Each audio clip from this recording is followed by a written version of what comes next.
Okay, back by not so popular demand. We are here and we're going to today make for you some ricotta gnocchis. And nephew Steve has figured out through the editing department that he doesn't have to say action every time he turns on the camera. So we've got that figured out, correct, Steve? Well, all right. So, action. Really? I'm sorry. Okay, so what we have here is last time some viewers wrote to me and said, you know, you need to start telling us how much of each ingredient you're using. So we're going to do that today. Today, to make the gnocchis, what we're going to do is I have 2 cups of ricotta, 2 cups of ricotta cheese. And what we have here is 4 eggs.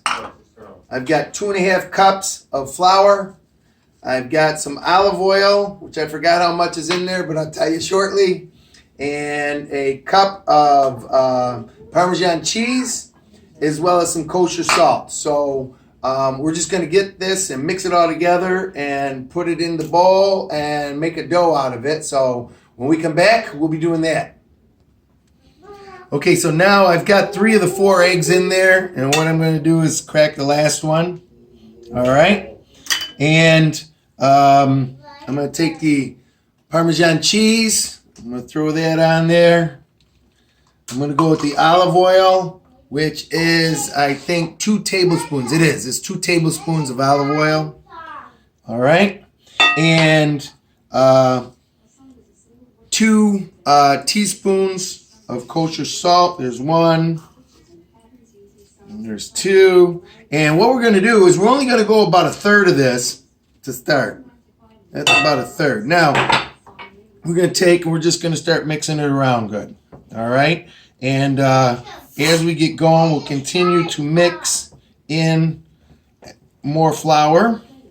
Okay? A lot of people will beat their eggs.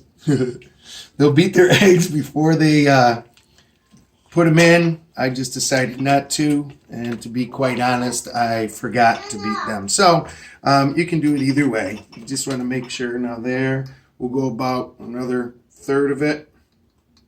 Okay, keep doing that. Mix it, beat it up pretty good.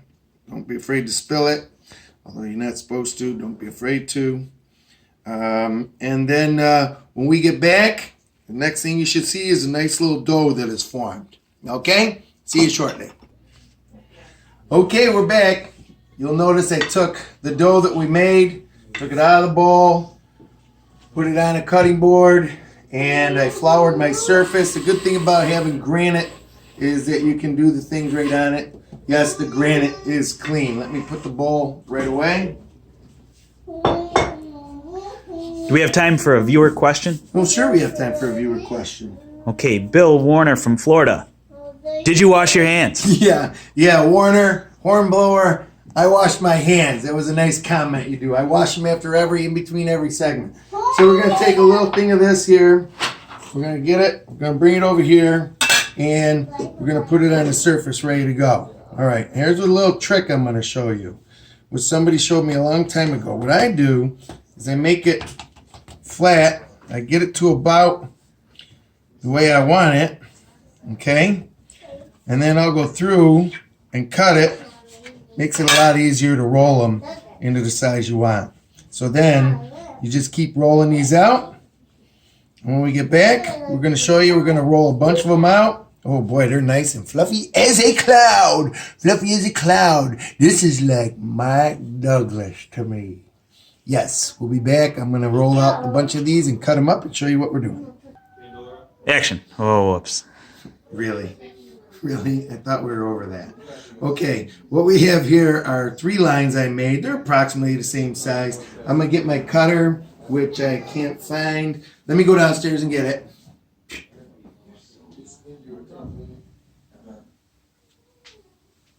Oh! I just hit my mouth. I'm hurt. I think I chipped my tooth. And cut. Just having a little fun. Oh, look what made its way up here. Very nice. We'll be into that shortly. So what I'm going to do is I'm going to take these and cut them into about the length that you want. I mean, you can do them any length you want. Okay? I like to make them a little bigger, nice and fluffy. And as you can see, I've lined a baking tray with some parchment paper over here. I'll put some flour on that. Once all these gnocchis are cut up, we'll throw them on there. I might put them in the fridge, let them harden up a little bit, and then we'll come back and we'll cook them up for you. Put them in the sauce, which I've already made today. That, my friends, will be a whole nother episode. Okay, we're getting ready to put the gnocchis in the water and Papa, did you wash? Did you wash? everybody's a critic. The patrons are patiently waiting for the Yankees.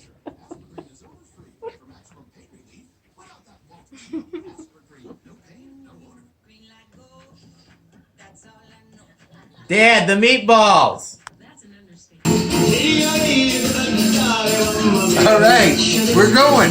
Little Italiano. We're going to take these nice fluffy pillows, which we have a lot more of, and we're going to put them in. All you're going to do is cook these till they float. And don't do what I did, because I just burned the heck out of me. Okay. All right, here they are.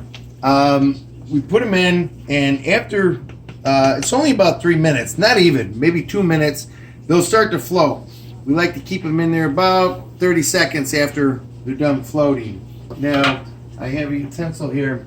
We like to take them out a little at a time. I've already taken some out.